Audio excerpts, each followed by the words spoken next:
would we be interested in joining if we found out that 50 years earlier some dude invented it, made all these connections and wrote down the ritual and how we were supposed to go about it, and they had like trial tests and everything? Of course not. We'd say, oh, this is bunk. Yeah. I want to get the real stuff. And that's basically how Freemasonry has grown.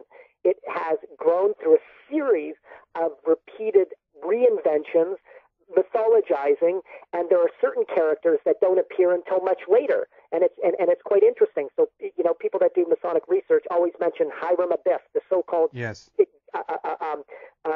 chief architect of King Solomon's Temple. There is a reference of a Hiram of Tyre who has worked on King Solomon's Temple according to the Bible, but Masons have invented an entire mythology, a huge and very complex and elaborate mythology of who this king was, who this master architect was, and that he was killed by 3 ruffians, and he refused to give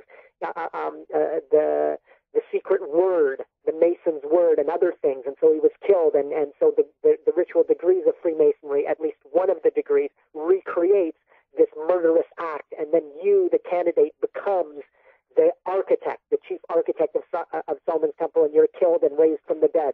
That entire tradition, we can actually point to when it started and how it changed in different rituals and traditions. Yeah.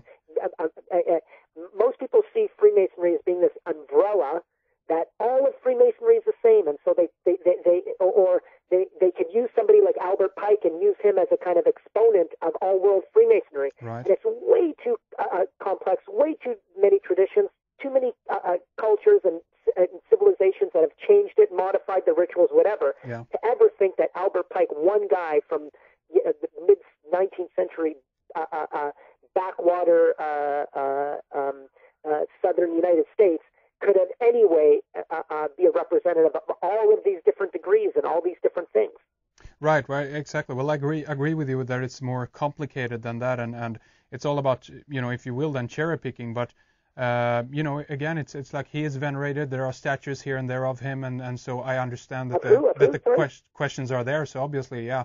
But one thing I did want to just comment on here was the fact that you talked about.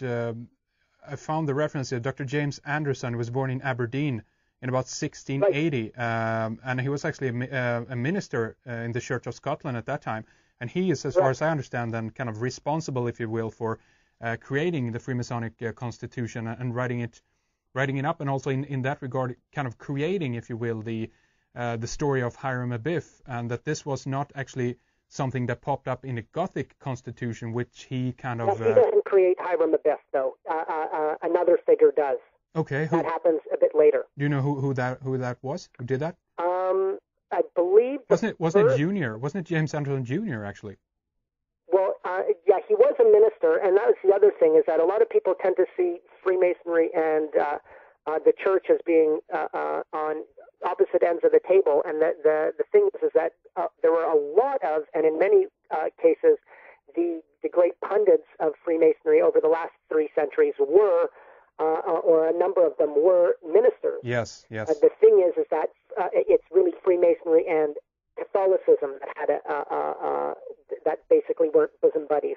But in the case of, I believe the first time that we ever get any indication that there was a Hiram is from this other figure named James Pritchard, who wrote a book called Masonry Dissected. It's not really a book. It's basically an exposure. Are you familiar with this? No, I haven't heard about it. Well, exposures are these,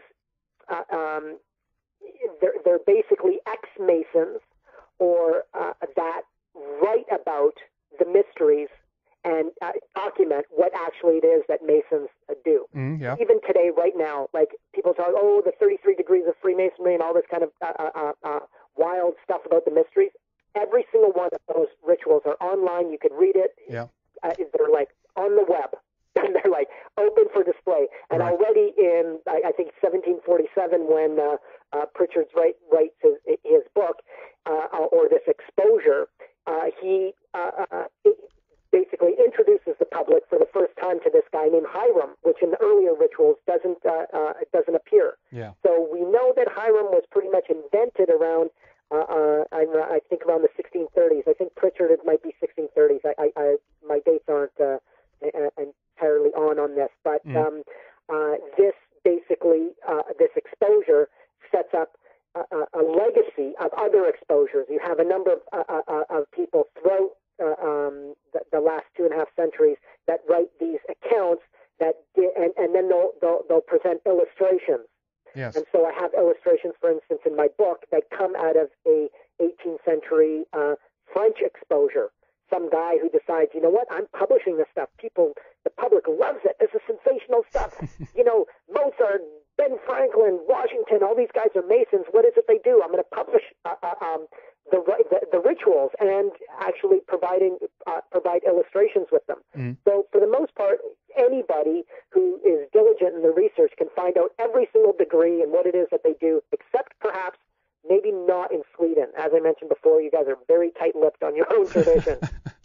Okay, well, very interesting. And, before we end this first segment, I also want to leave space so you can properly mention your website and also your book, and how people can get a copy of that.